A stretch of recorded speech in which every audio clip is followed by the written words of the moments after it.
adopt me. But the key to this is that these great ideas, they're there. Oh, by the way, the guy that gave the first $60,000, $13 million is what he got on his investment. Not bad. Yeah, I didn't invest. No. The bottom line is this. You have to find the resources to make it happen. It doesn't mean it's a bad idea. You simply have to find the skills, abilities, resources to make it happen. Sometimes it's money. Sometimes it's knowledge.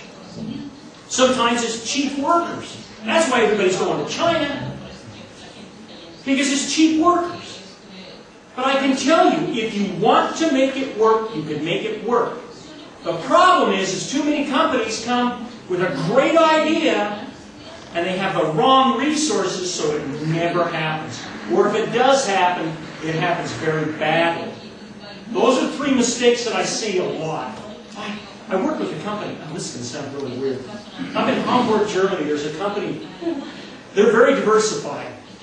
They're a company that makes the machines that make cigarettes. And I've never seen one of these machines. But I mean, has anybody ever seen one of these? It's called pounding. Big machine. But they crank out. I don't smoke, never have smoked. But man, I'm telling you, man, they're cranking out cigarettes. It's like 60,000 cigarettes a minute. Fully integrated. Filter rolled back in there, kicking out cigarettes right and left. This particular company is in a dying industry.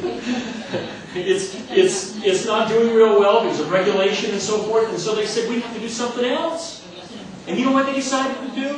They decided to go into medical packaging. Something completely unrelated to what they were doing. They had no skills at all. You know what they did to get the skills? They started headhunting employees from people that produced medical packaging. And they put together a team that could do it. And now they're making medical packaging. And doing it very well. And making good money. Because they found a niche in the market that wasn't being served. It can be done, but you've got to have the right competencies. Now, here's the key then. We need to know if we have distinctive know-how, resources. We've got to have the capability. We've got to know whether it's different than anybody else. And finally, is it important to the customers? And now the test. I love this game, this particular company. This company is called Ultimate Ears. Ultimate Ears. Anybody here a musician? Anybody here like to go to rock concerts? Yeah, rock concerts. A little loud? Yeah, a whole lot loud. I mean, a whole lot loud. My kids like to take me to concerts. I think I was the only guy over 18 at a Weezer concert. Weezer. And loud, speakers, and just loud. I'm a musician. And I can tell you, being on stage, I'm a woodwinds guy, and I play a lot of jazz and stuff. But being on stage, you've got the speakers, but you've got to hear yourself. Because if you can't hear yourself, you don't know how you're blending. You've got to be able to hear yourself. And there's a problem, because for years and years and years, is what we do is take one little speaker and turn it around so that the band can hear themselves. But that wasn't good enough. It is what we found. It was that by the end of the evening, we keep turning up our own volume so that we can hear ourselves. And so the guitar will turn up. I'm a woodwinds guy, sax flute player, and I turn myself up so I can hear myself. And by the end, not only were the speakers loud, we were blaring at ourselves. Ultimate Ears was developed by a guy that came from a hard rock band. And he says we need to be able to listen to ourselves. And so what he came up with were little earbuds so you could hear yourself. You didn't need to have a speaker. And so here's Steven Tyler's, and here's Mariah Carey's, and look how functional, how nice, and pretty. And here's LL Cool J, New York Yankees. And so he made a designer, and you put him in, and you can hear yourself when you're in a band. All right? When he came out with this idea, he didn't have the competency. He had the idea, but didn't have the competency. He found an engineer that helped him build it. Now, the amazing thing is that after he built the thing, He also didn't have a production facility. So he outsourced the production. The company that he started producing the idea tried to steal the idea from him. But you know who owns the molds to Mariah Carey, LL Cool, and all these different musicians? The musician. So the musician says, no, we want to go back to Ultimate Ears. They're going to produce our stuff. It was something the customer wanted. It added real value. They had the competencies to do it. It was different than anything else in the market. And Ultimate Ears is a huge success. It's a huge success. That's the kind of thing that you got to pass those tests. Now, the bottom line is distinctive capability. That's the resources. Competitive position. It's got to add value. It's got to be something the customers want. And the bottom line is you've got the whole thing. It's better performance, protects the hearing, it does everything. All right. Now, we're going to get into the model. Okay? And that's the background to all of this. Those are the kind of tests you're going to have to run for all of this. And I'm going to take you step by step through the modeling. Okay? The first thing we have to take a look at is market segmentation. Now, here's what's amazing. You guys know mobile gasoline? Yeah?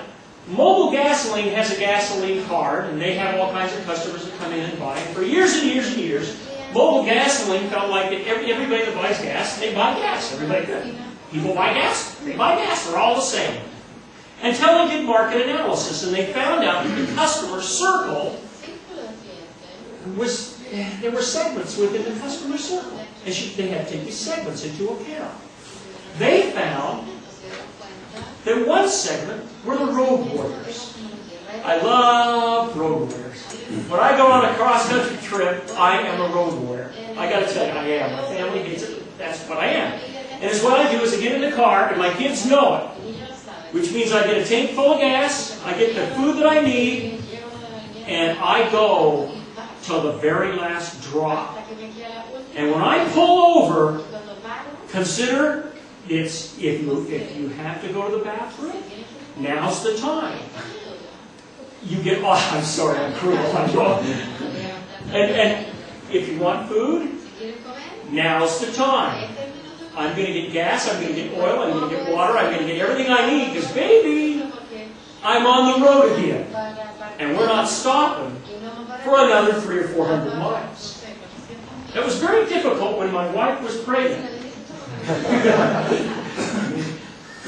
Yeah, I wouldn't want to go there. Bottom line is, those are road warriors. And guess what? That's 14% of their customers. True Blues. True Blues will only shop at mobile. They're very, very mobile. They will drive across town to get to a mobile because they're True Blues. These are your loyal customers. That was 15-20% of the customers. Generation F3. Generation F3 are the young people. They want to hang out, they want to loiter, they want to snack heavily. They want to go there to look cool. But they're not there for full service. They got to get their gasoline, but they also got to get their candy, they got to get their Coke, they got to get their chewing gum. And sometimes they have to pick up a girl. And the bottom line is Generation F3, they're there for the fun. You know, they're there to get snack heavily. 18% of their customers. Homebodies. Oh, the homebodies. Now the homebodies, we call them in the United States soccer moms. These are the ones, now picture yourself as the mom at home, or the dad, I'm not going to be sexist.